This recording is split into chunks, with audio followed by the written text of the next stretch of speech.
So guys as we continue with the part two में हम लोग हाउस होल्ड प्रोडक्ट्स और उसके बाद बेवरेजेस वाला टॉपिक, फिर हम लोग सीवेज ट्रीटमेंट प्लांट और बायोगैस प्लांट एक साथ तीसरी वीडियो में रैपअप करके 15 मिनट वीडियो मतलब 45 मिनट में चैप्टर रैपअप हो जाएगा। अगर वो पहली बार भी पढ़ रहे हैं तब भी उसे समझ में आ जाएगा।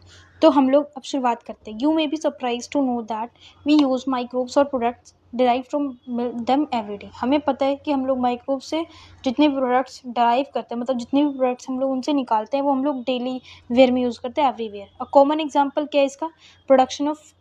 Production of curd from milk. इसका कॉमन एग्जांपल क्या है कि हम लोग जो कर्ड बनाते हैं किससे बनाते हैं? मिल्क से बनाते हैं। कैसे बन जाते हैं? नहीं, हम लोग इसमें क्या यूज़ करते हैं? लैक्टिक एसिड बैक्टीरिया का, लैक्टोबैसिलस, जो कि क्या करते हैं? मिल्क के कुछ प्रोटीन्स को, मिल्क के प्रोटीनों से एल्बुमिन प्रोटीन्स को कोगुलेट कर देते हैं। कोगुलेट का मतलब ऐसे थक्का बना देते हैं। थक्का मीन्स कैसे छोटे छोटे, मतलब ऐसे तो पूरा ऐसे मिल्क ऐसे ऐसे रहता है, लेकिन वो कुछ ऐसे ऐसे आपने देखा होगा दही, तो ऐसे ऐसे कुछ पार्टिकल्स में वो हो जाता है, मतलब थोड़ा सा गाढ़ा टाइप हो जाता है, तो ये कोगुलेट हो जाता है। कोगुलेट हो जाते हैं तो मतलब इसका पार्शली डाइजेस्टेड हो जाते हैं। अब ये पार्शली डाइजेस्ट हो गया। अब पार्शली डाइजेस्ट है, अगर हम लोग उसको खाएंगे तो क्या हमें milk as compare to milk हमें थोड़ी सी कम एनर्जी लगानी पड़ेगी, तो इसमें हमारी एनर्जी सेव होगी। और ये हमारे ये हमारे स्टमक जिसकी beneficial role in checking disease, मतलब डिसीज चेक करने में भी मदद करता है, जिसकी हम लोग पढ़ लेते हैं NCERT. Micro organism such as lactobacillus and other commonly called as lactic acid bacteria grow in milk and convert into the curd. जो हमने बोला ऊपर, during growth the lactic acid bacteria produce acids that coagulate partially digested the milk proteins. Milk proteins कौन से होते हैं? Albumin proteins, ये आपने बॉडी फ्लूइड्स में पढ़ोगे। A small amount of curd added to fresh milk as a inoculum. और हमें, क्योंकि हमें मिल्क को कोगुलेट करना है, तो मिल्क में सबसे पहले हमें कुछ ऐसा स्टार्टर ऐसा इनोकुलम डालना पड़ता है ताकि मिल्क में लैक्टिक एसिड बैक्टीरिया आ जाए। Then starter contain millions of lactic acid bacteria which are suitable temperature. ये नहीं हर टेम्परेचर पे मल्टीप्लाई नहीं करते, एट सुटेबल टेम्परेचर पे वो मल्टीप्लाई करते हैं। जैसे कि देखा होगा कि उन्हें एक अच्छा खासा टेम्परेचर चाहिए होता है मल्टीप्लाई करने के लिए। Thus converting milk to curd which also improve its nutritional quality. अभी हमने बात करी, हाँ ये बात रह गई थी कि विटामिन B12 जिसको हम लोग साइनोकोबालामिन बोलते हैं, विटामिन B12 की एफिशिएंसी को उसमें वो बढ़ाता है, जिसकी वजह से हमारा प्रॉपर और न्यूट्रिशनल की क्वालिटी बढ़ा देता है। मतलब मिल्क में ऐसा कुछ, मिल्क में होता है वो विटामिन 2, लेकिन विटामिन B12 की क्वालिटी को, न्यूट्रिशनल क्वालिटी को ये कर्ड में और ज़्यादा इंक्रीज कर देता है। अभी हमने बात करी कि ये beneficial role checking in disease. उसके बाद हम लोग डो की बात कर लेते हैं। डो क्या है? Which is used for making food such as dosa and idli. मतलब ऐसे फूड्स जिसके डोसा और इडली, इसको भी हम बैक्टीरिया से फर्मेंट करते हैं। एक बहुत अच्छे पॉइंट की बात है कि हम लोग अभी इसमें पढ़ेंगे ब्रेड के बारे में, जिसकी देखो ब्रेड के बारे में, तो इसको हम लोग फर्मेंट करते हैं बेकर ईस्ट से, विच इज़ अ फंगस। लेकिन जो हम लोग डोसा और इडली बोल रहे हैं तो ये बैक्टीरिया है। काफ़ी बच्चों को ऐसा लगता है कि दोनों को सेम ही करते हैं, एक ही पैराग्राफ में दे रखा है, तो कंफ्यूज हो जाते हैं कभी कभार, क्योंकि एग्जाम का प्रेशर रहता है। लेकिन जो डोसा और इडली होते हैं वो बैक्टीरिया से फर्मेंट किए जाते हैं, लेकिन जो बैक्टीरिया होता है वो बेकर्स ईस्ट से या फिर सैक्रोमाइसिस सर्वेसी, इसका दूसरा नाम है, साइंटिफिक नेम है, तो उससे फर्मेंट किए जाते हैं। द पफ्ड अप अपीयरेंस क्यों आता है डोसा और इडली में? आपने देखा होगा, कभी खाया होगा, तो पफ्ड अप अपीयरेंस आता है due to the presence of CO2 gas. Can you tell which metabolic pathway? तो हमें पता है ये फर्मेंटेशन की वजह से होता है, और ये फर्मेंटेशन कहाँ होता है तो ये लोग पढ़ लेंगे, ठीक है। Similarly the dough which is use for making bread. ऐसा डो हम लोग, जो अभी हम लोग ने बात बोला कि जो डो ब्रेड के लिए डो हम लोग करते हैं, तो हम लोग उसको किससे फर्मेंट करते हैं? हम लोग उसको बेकर्स ईस्ट से फर्मेंट करते हैं। Bakers yeast is what? बताइए, bakers is what? Bakers yeast is saccharomyces cerevisiae which is a fungus. A number of traditional drinks, अब ट्रेडिशनल यहाँ तक तो ब्रेड का था, traditional drinks in fruits also made by fermenting them by the microbes. कुछ traditional drinks या फिर कुछ फूड्स भी फर्मेंट किए जाते हैं with the help of microbes. Toddy is traditional drink है जो कि कुछ साउदर्न इंडिया के पार्ट्स में पी जाती है। Is made by fermenting saffron palm. मतलब कि टोडी एक ट्रेडिशनल ड्रिंक है जो कि साउदर्न इंडिया में पी जाती है, और ये फर्मेंट की जाती है from sap of palm. Microbes are also use to ferment fish soyabean. Microbes को हम लोग फिश को फर्मेंट करने के लिए भी यूज़ करते हैं, सोयाबीन एंड बैम्बू शूट को भी। फूड्स बनाने के लिए। अब cheese is one of the oldest food item, हमें पता है चीज़ बहुत पुराना फूड आइटम चला आ रहा है। तो माइक्रोब्स वर यूज, तो चीज़ भी हम लोग फर्मेंट करके बनाते हैं माइक्रोब्स की मदद से। Different variety of cheese are known by their characteristic structure. अभी ये बात एनसीईआरटी के लिए याद रखना, इसमें से क्वेश्चन बन चुका है, फिर एक लास्ट वाली लाइन से भी क्वेश्चन बन चुका है, हम लोग पढ़ेंगे। डिफरेंट वैरायटी ऑफ चीज़ अपने अपने टेक्सचर की वजह से जाने जाते हैं, अपने फ्लेवर की वजह से जाने जाते हैं और अपने टेस्ट की वजह से जाने जाते हैं। जो इनकी स्पेसिफिसिटी होती है वो कहाँ से आती है, जो हम लोग उसकी माइक्रोब्स यूज़ करते हैं। जैसे कि अगर मैं बोलूँ स्विस चीज़ में ये जो लार्जर होल्स है क्यों है, क्योंकि हम लोग उसमें CO2 का प्रोडक्शन हो रहा है। जैसे कि हमारा डोसा और इडली में भी हो रहा था, तो डोसा और इडली में भी हमारा CO2 का वो हो रहा था, क्या हो रहा था, CO2 का प्रोडक्शन हो रहा था, जिसकी वजह से पब्ड ऑफ अपीयरेंस आ रहा था। By a bacterium named propionibacterium shermanii. अब हम लोग जो स्विस चीज़ बनाते हैं उसको फर्मेंट किससे करते हैं, प्रोपियोनम बैक्टीरियम शर्मानी माइक्रोब्स है, bacterium, it is the bacterium. Roquefort cheese, roqueforti penicillium roqueforti से हम लोग करते हैं। Are ripen by the growing fungi on them, growing specific fungi लिखा है मतलब उसी के टाइप का, तो हमने पढ़ लिया specific fungi is what, penicillium roqueforti, penicillium roqueforti की स्पेलिंग रॉक्यूफर्टी, पेनिसिलियम रॉक्यूफर्टी, जिसपे हम लोग स्पेसिफिक फंजाई ग्रो करवाते हैं जिसकी वजह से पर्टिकुलर फ्लेवर आता है। अब रॉक्यूफर्ट में हमारा फ्लेवर बोल रखा है, लेकिन हमारा जो स्विस चीज़ में मतलब जो हमारा कॉमन चीज़ में बोल रखा था उसमें हमारा टेक्सचर फ्लेवर टेस्ट तीनों बोल रखी थी, लेकिन हमारा रॉकीफोर्ड में सिर्फ पर्टिकुलर फ्लेवर बोल रखा है। ये चीज़ याद रखना, बहुत बच्चे क्वेश्चन में कंफ्यूज होते हैं। हम लोग इंडस्ट्रियल प्रोडक्ट्स पे पढ़ते हैं, जैसे कि हमने बात करा था फर्मेंटेड बेवरेजेस पढ़ेंगे, एंटीबायोटिक्स पढ़ लेंगे, एंटीबायोटिक्स ईजी टॉपिक है, देन बस केमिकल एंजाइम, बायोएक्टिव एंजाइम।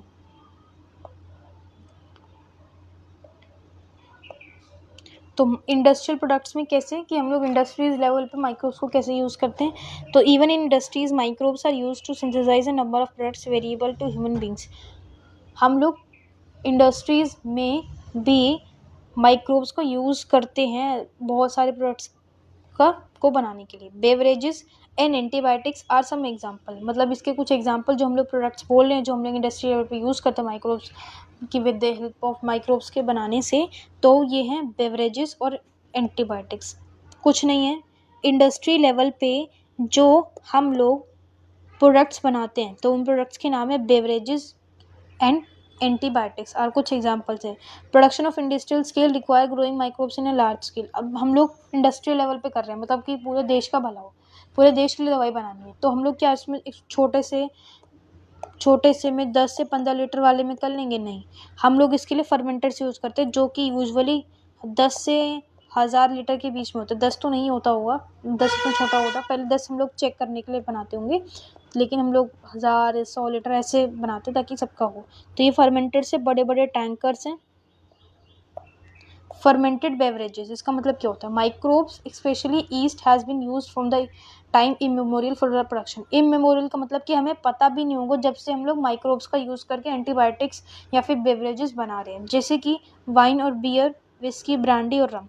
अब for the purpose the same yeast saccharomyces services is use for the bread making and commonly called as brewers yeast. मतलब कि वही baker yeast, 2 minute, वही baker yeast जो पहले use हो रहा था ब्रेड बनाने में, अब वो यूज़ हो रहा है हमारे वाइन बियर मतलब बेवरेजेस बनाने में, जो हमारे बेवरेजेस बनाने में। तो अब ईस्ट का नाम हो जाएगा brewers yeast, brewers yeast.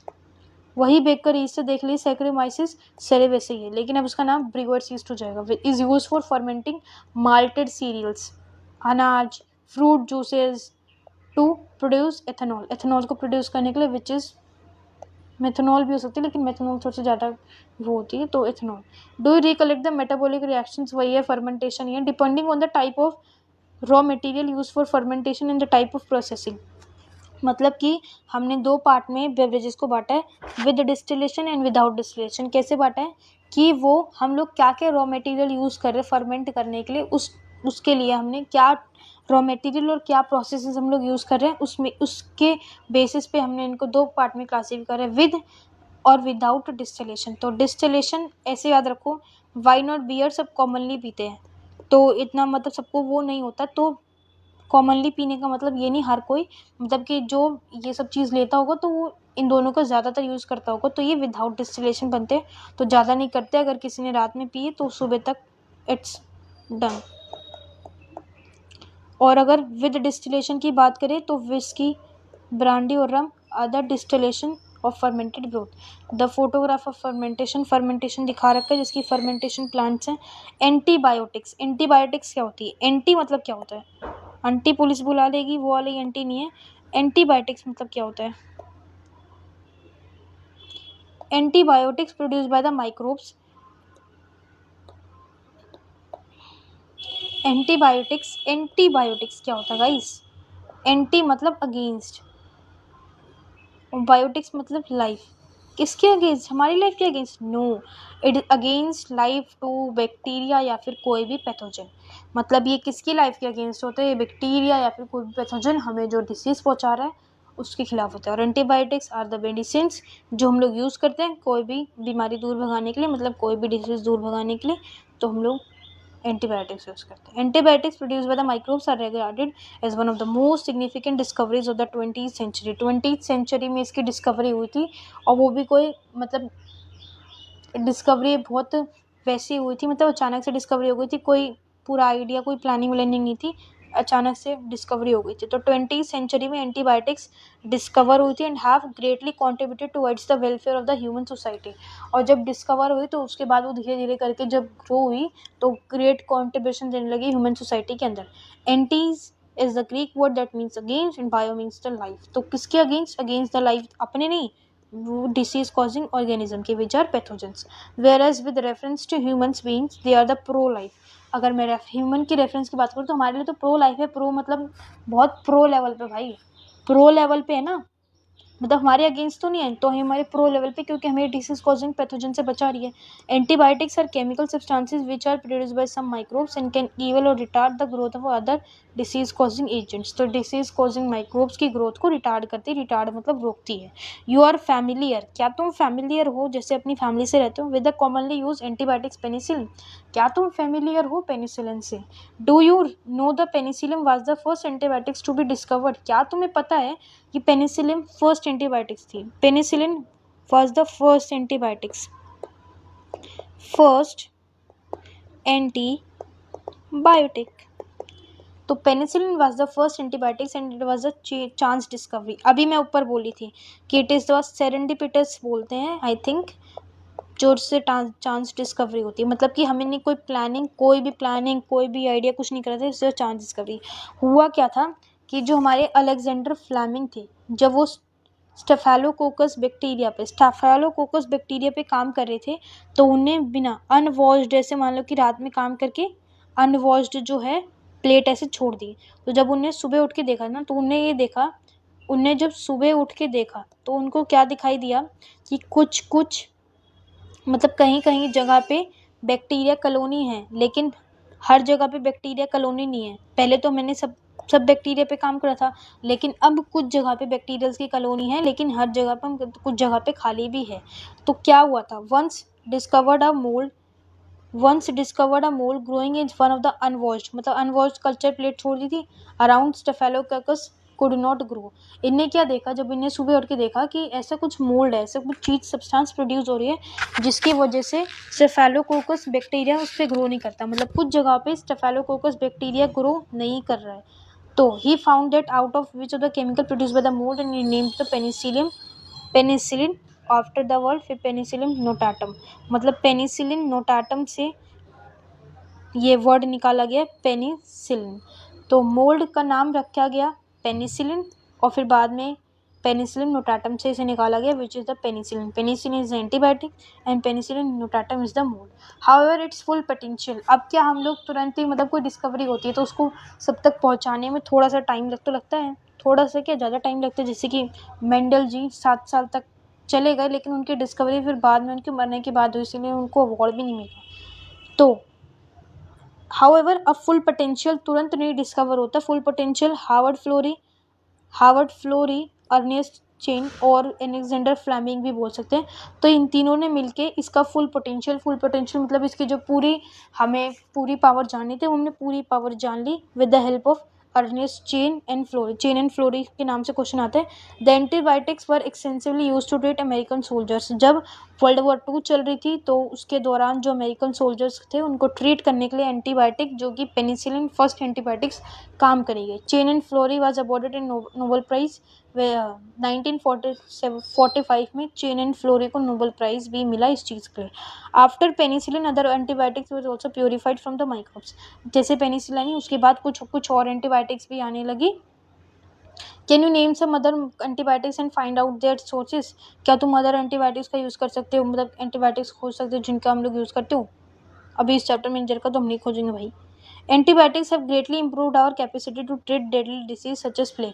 Antibiotics अब धीरे धीरे प्रचंड हुई तो अब धीरे धीरे वो और डिसीज को ट्रीट करने के लिए भी बनाई गई, जैसे कि plague, whooping cough is also called काली खांसी, डिप्थेरिया, गला घोट and leprosy, कुष्ठ रोग, which also used to kill millions all over the globe. Today we cannot imagine a world without antibiotics. आज के ज़माने में जो हम लोग आज का ज़माना जी रहे हैं जेनजीज वाला, तो आज के ज़माने में हम लोग वर्ल्ड को बिना एंटीबायोटिक्स के इमेजिन ही नहीं कर सकते, क्योंकि अगर किसी को हुआ है तो बिना एंटीबायोटिक्स के वो ठीक हो ही नहीं सकता. अब आजकल वो नुस्खे नहीं रह गए. नुस्खे रह भी गए तो इतना प्योर सब्सटेंस नहीं रह गया, मतलब कि इतना ऑर्गेनिक सारी चीज़ें रह नहीं गई अगर कोई ऐसे इंडस्ट्रियल एरिया में रह रहा हो तो. Today we can not imagine a world without antibiotics. ठीक है, अब हम लोग chemicals, enzymes and other bioactive molecules भी पढ़ लेते हैं. थोड़ा सा ये सीविज तक ख़त्म हो जाएगा. जैसे कि हमारा टारगेट था, हमारा टारगेट बस इतनी बचा है, तो हम लोग 10 मिनट का पूरा नहीं, 10 मिनट तो नहीं, can we do this within 6 to 7 minutes का पोमोडोरो लगाते हैं, उसके बाद ही हम लोग रुकेंगे या फिर बात करेंगे. ठीक है, तो chemicals, enzymes and other bioactive molecules. तो व्हाट इज दिस, अब लोग आगे पढ़ते हैं, देखते हैं. Microbes are also called as food for commercial and industrial production of certain chemicals like organic acids, alcohols and enzymes. Alcohols वाला ऊपर पढ़ लिया, एंजाइम्स वाला इसमें पढ़ेंगे और ऑर्गेनिक एसिड्स वाला भी इसमें पढ़ेंगे. तो हम लोगों ने जैसे कि देखा है, हम लोगों ने क्या देखा है, कुछ नहीं देखा.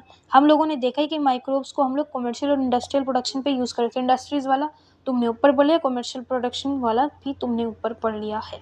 तो इन माइक्रोब्स को हम लोग कमर्शियल और इंडस्ट्रियल प्रोडक्शन पे पढ़ रहे थे, जिसके कुछ केमिकल्स है, जैसे ऑर्गेनिक एसिड्स, जैसे citric acid, alcohols, enzymes. Example किसके हैं, एसिड प्रोड्यूसर्स की क्या है, एस्परजिलस नाइगर. मतलब कि अगर हम लोग यहाँ पे एक टेबल टाइप बनाना चाहें तो हम लोग यहाँ पे बोल सकते हैं कि सिट्रिक एसिड को कौन प्रोड्यूस करवाता है.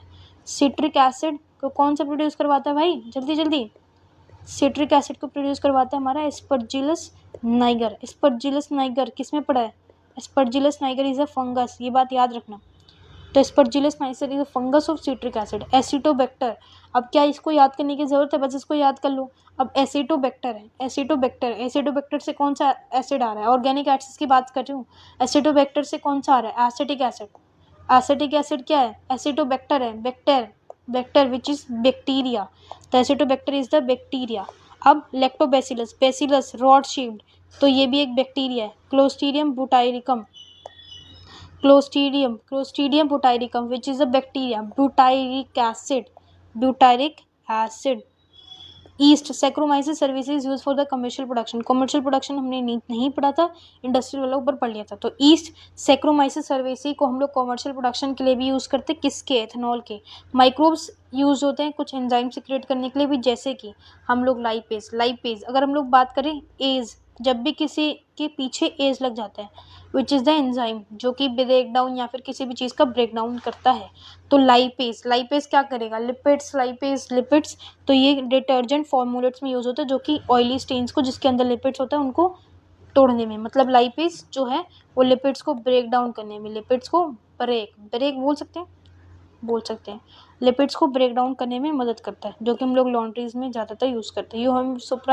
You may have notice that the bottled fruit juices. अगर तुम लोग कभी मार्केट से फ्रूट जूसेस लाए होंगे, वैसे तो ये मॉल में ज़्यादातर मिलते हैं, तो तुम लोग कभी मार्केट से फ्रूट जूस लाए होंगे तो तुमने देखा होगा कि जो मार्केट के फ्रूट जूसेस होते हैं वो ज़्यादा क्लियर होते हैं. मतलब कि ऐसे बहुत गाढ़े टाइप नहीं होते, जिसकी माजा हो गया या फिर कोई भी हो गया, तो एकदम यूनिफॉर्म और क्लियर होते हैं ज़्यादा. लेकिन एज़ कम्पेयर टू होम्स, जो हम लोग होम्स में बनाते हैं, तो हम लोग क्या यूज़ करते हैं, हम लोग उसमें यूज़ करते हैं because the bottle juices are clarified by the use of pectin. मतलब कि जो मार्केट वाले बंदे होते हैं वो पैक्टिन एंड प्रोटीएसिस। अब प्रोटीएसिस से क्या आ रहा है, एजिस आ रहा है, मतलब वो किसका ब्रेक डाउन करेगा, प्रोटीन का ब्रेक डाउन करेगा। पैक्टिनेसिस पैक्टिन का ब्रेक डाउन करेगा। स्ट्रेप्टोकाइनेस, तो हम लोग जो मार्केट से फ्रूट जूसेस लाते हैं वो ज़्यादा क्लियर होते हैं और ज़्यादा यूनिफॉर्म होते हैं। क्यों? क्योंकि हम लोग उसमें मतलब मार्केट वाले उसमें पैक्टिनेसिस और प्रोटीएसिस का यूज़ करते हैं। प्रोटीएसिस क्या करते हैं, धागे वागे को तोड़ के एकदम क्लियर बना देते हैं। अब स्ट्रेप्टोकाइनेस और स्टार्टिंग्स में बहुत बच्चे कंफ्यूज होते हैं, आई थिंक मैं भी कभी कंफ्यूज हुई थी। तो streptokinase produced by the bacterium streptococcus. Strepto से स्ट्रेप्टो तो याद रहेगा, तो streptokinase streptococcus which is the bacteria round shape and modified by genetic engineering is used as a clot buster. Streptokinase clot buster, जो कि क्लॉट बस्टर, क्लॉट मतलब कोई थक्का बन जाना, तो उसको बस्ट करने के लिए, उसको हटाने के लिए, थक्का ना बने, उसको हम लोग क्लॉट बस्टर बोलते हैं। तो clot buster for removing clot मतलब blood vessels from the person जो कि undergo myocardial infection leading to the heart attack. मतलब जिसके हार्ट अटैक आया है तो उसकी मसल्स क्या कहते हैं, ब्लॉक हो गई ड्यू टू द मतलब कि ड्यू टू द क्लॉट या फिर कोलेस्ट्रॉल लेवल की वजह से, तो उसको हम लोग स्ट्रेप्टोकाइनेस यूज़ करते हैं जो कि क्लॉट बस्टर है, उसको क्लॉट्स को डिस्ट्रॉय कर देता है। अनदर बायोएक्टिव मॉलिक्यूल्स क्या होते हैं, जिसकी साइक्लोस्पोरिन ए। साइक्लोस्पोरिन ए आप ह्यूमन हेल्थ एंड डिसीज में भी पढ़ेंगे, जब ऑर्गन ट्रांसप्लांटेशन में या फिर ग्राफ्ट रिजेक्शन में पढ़ेंगे। ग्राफ्ट रिजेक्शन के लिए रिस्पॉन्सिबल होते हैं सेल मेडिएटेड इम्यूनिटी। अच्छा, मेरे को ना एक बात बताना है कि अगर आपको ऐसे ही क्वेश्चंस की भी सीरीज चाहिए, मतलब जिसकी अगर एक क्लास में कम से कम 50 से 60 क्वेश्चंस रख लेंगे, तो क्वेश्चंस विद थोड़ा बहुत कंसेप्ट के साथ एक्सप्लेन करके, तो अगर चाहिए होगा तो एक बार कमेंट कर देना, तो हम लोग वो भी रख लेंगे, ठीक है। Another bioactive molecules like cyclosporin A that is used as an immunosuppressive agents in organ transplantation organs. Cyclosporin A which is, हम लोग साइक्लोस्पोरिन ए को हम लोग ट्राइकोडर्मा पॉलीस्पोरम माइक्रोब्स वाले चैप्टर में ही आगे शायद बता रखा है, नहीं ये तो रहा, हाँ, ट्राइकोडर्मा पॉलीस्पोरम से हम लोग इसको ऑब्टेन करते हैं which is the immunosuppressive agents. अगर मान लो कि हमें कोई किडनी ट्रांसप्लांटेशन करानी है, हम लोग इतना पैसा देके किडनी ला रहे हैं, तो हम क्या चाहिए कि हमारी बॉडी इसको रिजेक्ट कर दे? नहीं, हम लोग बल्कि अपनी बॉडी के इम्यून सिस्टम को थोड़ा सा सप्रेस करते कि भाई तू अभी रुक, अभी तेरी रेलगाड़ी नहीं भाग रही है, अभी तू रुक, उसके बाद पहले ऑर्गन को आने दे, उसके बाद फिर तू चलियो अपना। तो इम्यूनोसप्रेसेंट एजेंट्स को यूज़ करते हैं produce by the fungus trichoderma. Trichoderma polysporum is the fungus not bacteria, it is the fungus. Statins produce होते हैं एसिड से। मोनास्कस परप्यूरियस, ये भी बहुत बहुत बहुत अच्छा क्वेश्चन है। स्टैटिन्स किससे प्रोड्यूस होते हैं? मोनास्कस परप्यूरियस से। Has been commercially as a blood cholesterol lowering agents, blood cholesterol lowering agent है। It act as a competitively inhibiting the enzyme responsible for synthesis of cholesterol, मतलब cholesterol के synthesis को ये रोकता है, कोलेस्ट्रॉल के synthesis को रोकता है। तो एक बार cyclosporin, trichoderma polysporum, statins, monascus purpureus and streptokinase, streptococcus, और किसी का दे रखता है pectin, pectinases, proteases, yeast, saccharomyces cerevisiae. एक बार ये ऑर्गेनिक एसिड्स याद कर लो। एसिडोबैक्टर से हम लोग कुछ नहीं याद करना, एसिटिक एसिड, सिट्रिक एसिड्स का याद करना, aspergillus niger, niger is the fungus, और बाकी सारे एसिडोबैक्टर बैक्टीरिया हैं। Clostridium butyricum is also bacteria, butyric acid and lactobacillus the bacteria. अब हम लोग बस एक पार्ट 3 में बस हमारा सीवेज ट्रीटमेंट प्लांट और हमारा बायोगैस प्लांट बचता है which is short in short, और वो जो लास्ट में बायो फर्टिलाइजर वाला टॉपिक है। तो आई होप सो कि वीडियो पसंद आई होगी, और वीडियो पसंद ही आनी चाहिए। बायो कंट्रोल एजेंट्स है, फिर हम लोग इसकी समरी पढ़ के बायो फर्टिलाइजर्स पढ़ के चैप्टर को एंड कर देंगे। अगर क्वेश्चन चाहिए होंगे तो एक बार कमेंट कर देना, कोई मेरे को वो नहीं